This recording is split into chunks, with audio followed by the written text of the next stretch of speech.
कुमार जी हैं। हृदय रोग संस्थान जो है पीएमसीएच में, जिसको कि आईजीआईसी कहते हैं, वहाँ पर सीनियर कार्डियोलॉजी हैं, विशेषज्ञ हैं कार्डियोलॉजी के। उनसे आज की परिस्थिति में जो बात हो रही है, जिस तरह से हृदय रोग पर कई तरह तरह के घटनाएं घट जा रही है, उसी पर आज इनसे बात हम करेंगे। और कहा भी जाता है कि डॉक्टर ईश्वर का दूसरा रूप होते हैं, तो इसी दूसरे रूप में हम डॉक्टर साहब से कुछ विषयों पर चर्चा करेंगे, जो हम लोगों के लिए कोई स्वास्थ्य के प्रति कोई एक आगाह बनेगी। तो डॉक्टर साहब, बहुत बहुत आपका नमस्कार। बहुत बहुत नमस्कार। हम आपसे पहला ये सवाल जानना चाहते हैं कि अभी देखा जा रहा है कि लोग चल रहे हैं और उनको हार्ट अटैक हो जा रहा है, इसको लोग समझ भी नहीं रहे हैं। आज अभी आप शिवांश मेडिकल हॉल में बैठे हुए हैं और परसों तरसों रात में एक ऐसा ही पेशेंट आया कि जिसके देह से पूरा पसीना सब ये जा रहा था। तो शिव जी ने उसको डॉक्टर के पास कहा कि ले जाने के लिए, और कहा कि इसको अटैक हुआ है, माइल्ड अटैक हुआ है।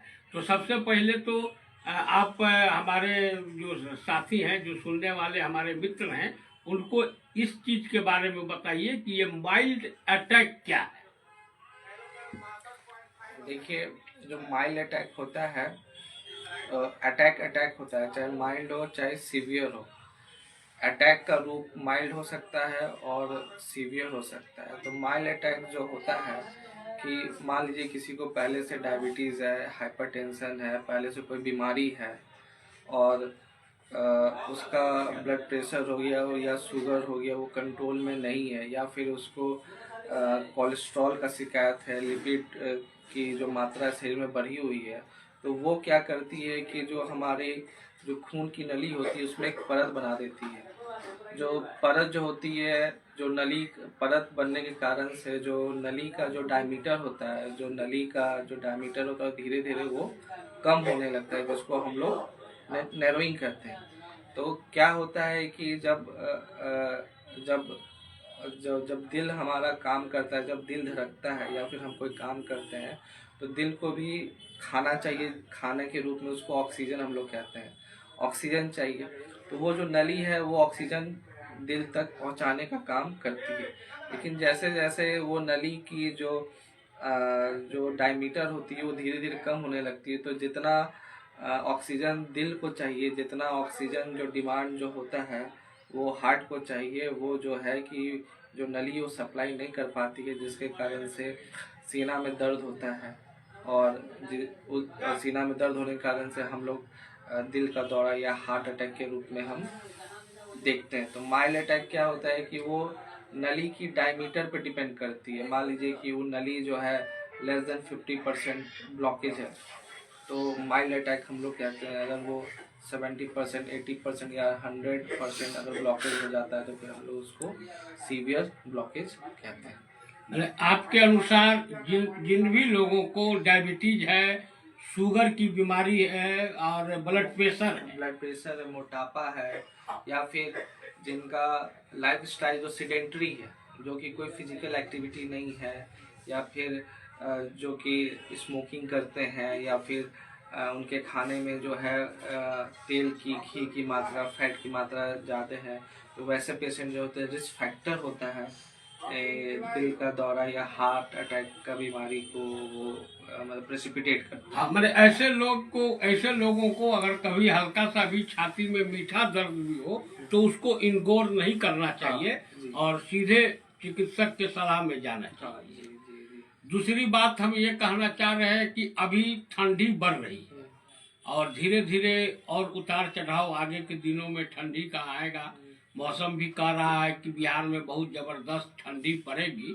तो ऐसे में बुजुर्ग लोगों के लिए और बच्चे लोगों के लिए क्या सावधानियां बरतनी चाहिए, ये हमारे मित्रों को बताएं। जैसे ठंड में क्या होता है ना कि जो एक्सट्रीम एज ग्रुप होते हैं, जैसे कि बच्चे हो गए या बुजुर्ग हो गए, वो लोग बहुत ही ठंड का जो इफेक्ट होता है, ठंड जिसको हम लोग लगता है ठंड लग गया, उसके लिए वो जो एक्सट्रीम एज ग्रुप होता है वो बहुत ज़्यादा उनको इफेक्ट करता है। क्या होता है कि जो बुजुर्ग होते हैं तो ठंड के कारण से जो हमारा जो बॉडी होता है वो हीट को, मतलब कि गर्मी को वो अपने अंदर अब्जॉर्ब करने का कोशिश करता है, जिसके कारण से जो हमारी खून की नली है उसका जो डायमीटर होता है कम हो जाता है, जिसके कारण से जो ब्लड प्रेशर है वो बढ़ जाता है। जो नॉर्मल ब्लड प्रेशर जो गर्मी में होता है वो ठंड में नॉर्मल से ज़्यादा बढ़ जाता है।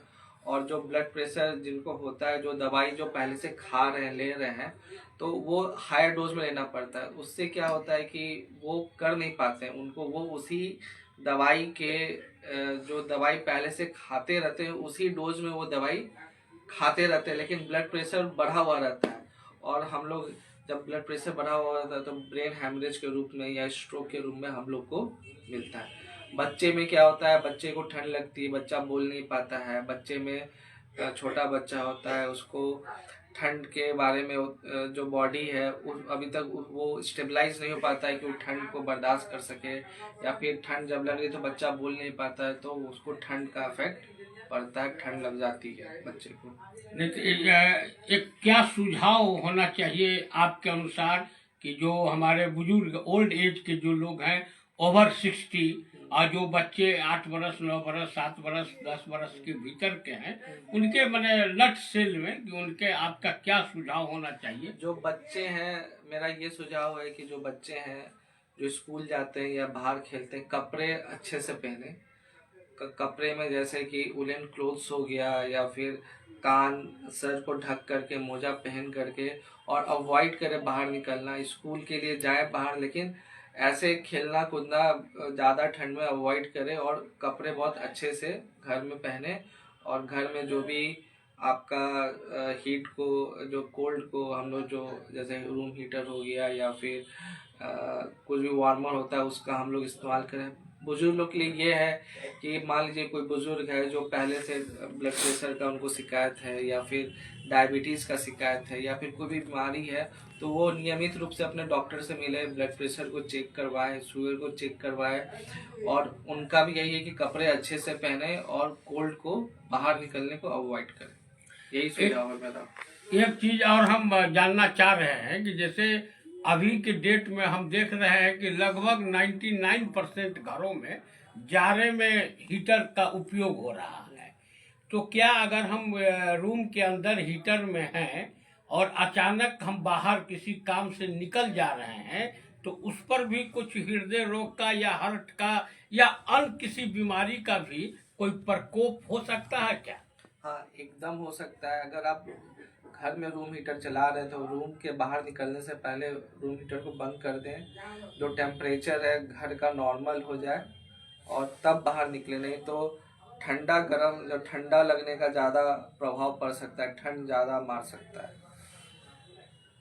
और हम आपसे, आप चूंकि IGIC इंदिरा गांधी हृदय रोग जो है PMCH के यूनिट ही उसको माना जाता है, सरकार का यूनिट है, सेंट्रल गवर्नमेंट का यूनिट है, लेकिन वहाँ हृदय रोग से ही संबंधित हैं और आप संयोग से हृदय रोग के विशेषज्ञ भी हैं, डॉक्टर हैं। तो सरकार ने हृदय रोग से, चूंकि बहुत तेजी से पिछले 3-4 वर्षों से मैं देख रहा हूं कि बहुत तेजी से हृदय रोगों के संख्या बढ़ी है। तो आप जरा सा सर हमारे मित्र को, दर्शकों को ये बताइए कि जो IGIC है वो तो केवल हृदय रोग के लिए ही है, तो हाँ और क्या क्या व्यवस्था है कि जो लोग बाहर में भी हैं अगर उनको जरूरत पड़े तो वहाँ आ सकते हैं? इंदिरा गांधी हृदय रोग संस्थान जो है बिहार का सबसे पहला हॉस्पिटल है, जहाँ की सबसे ज़्यादा अभी तक बाईपास सर्जरी हो चुकी है और हो रही है। उसके अलावा जो भी दिल की बीमारी है, जो जमजात दिल की बीमारी है, उसका भी वहाँ पे व्यवस्था है। जैसे बच्चे के दिल में छेद हो जाता है या फिर कोई भी वाल्वुलर हार्ट डिजीज है, उसका भी इलाज वहाँ पे सरकार के द्वारा मुफ्त में कराया जा रहा है। इसके अलावा एंजियोग्राफी, एंजियोप्लास्टी भी हो रहा है वहाँ पे। सबसे ज़्यादा जो होता है हमारे हॉस्पिटल में ही होता है। उसके अलावा इको कार्डियोग्राफी पर डे 100 से ज़्यादा इको कार्डियोग्राफी, उसी दिन इको कार्डियोग्राफी भी होता है और उसी दिन रिपोर्ट भी मिलता है। तो अभी बिहार का जो है सबसे बेस्ट हॉस्पिटल है हृदय रोग के लिए इंदिरा गांधी हृदय रोग संस्थान। ये क्या सरकारी रेट पर है कि उसका कुछ नहीं अलग रेट है? नहीं, ये सब सरकार के द्वारा मुफ्त में अच्छा, मुफ्त में। इलाज होता है। वहाँ पे सब कुछ जो है, सब कुछ चीज का वहाँ पे है लगता है, लेकिन बाकी सब कुछ वहाँ पे फ्री में होता है। सब कुछ फ्री में होता है। और हृदय रोग से संबंधित और जो कुछ उपकरण हो गए, किन्हीं को छाती में वो क्या कहते हैं, पेस मेकर, हाँ, ये सब जो लगता होगा, तो वो कीमत, बाजार की कीमत और इनके कीमत में कुछ अंतर है? सबसे पहले तो वहाँ पे पेस मेकर हो गया, तो वो आयुष्मान भारत जो प्रधानमंत्री का आयुष्मान भारत का योजना है, और माननीय मुख्यमंत्री नीतीश कुमार का जो मुख्यमंत्री अनुदान योजना के, वो फ्री में वहाँ पे लग जाता है। जो जिनका भी जो राशन कार्ड है या फिर जिनका भी आय प्रमाण पत्र, तो उनका मुफ्त वहाँ पे इलाज हो जाता है। उसके अलावा जिनके पास ये दोनों चीज़ नहीं है, तो वहाँ पे पैसे पे बहुत ही कम रेट में और बहुत ही अच्छे कंपनी का हमारे यहाँ पेसमेकर दिया जाता है, लग जाता है। तो साथियों, हमने डॉक्टर आनंद कुमार जी से बात किया। ये इंदिरा गांधी हृदय रोग संस्थान जो पीएमसीएच का यूनिट है, उसमें कार्डियोलॉजी के विशेषज्ञ डॉक्टर भी हैं और बहुत सारी चीज़ों की जानकारी आया है। लोगों को कुछ पेस मेकर लगाने के लिए उनके पास जो है वह पैसे की भी कमी होती है, तो उसका भी वहाँ रास्ता बताया जाता है। और प्रधानमंत्री जो आयुष्मान कार्ड है उसका भी होता है।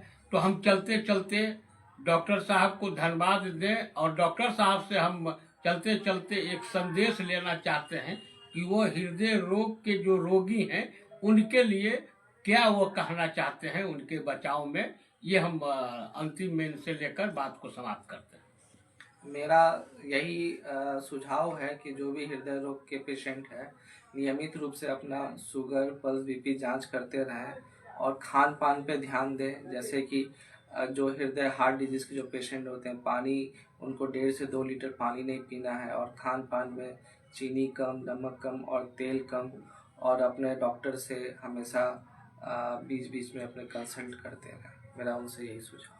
बहुत बहुत धन्यवाद डॉक्टर साहब। फिर अगले बार और किसी विषय पर मिलेंगे।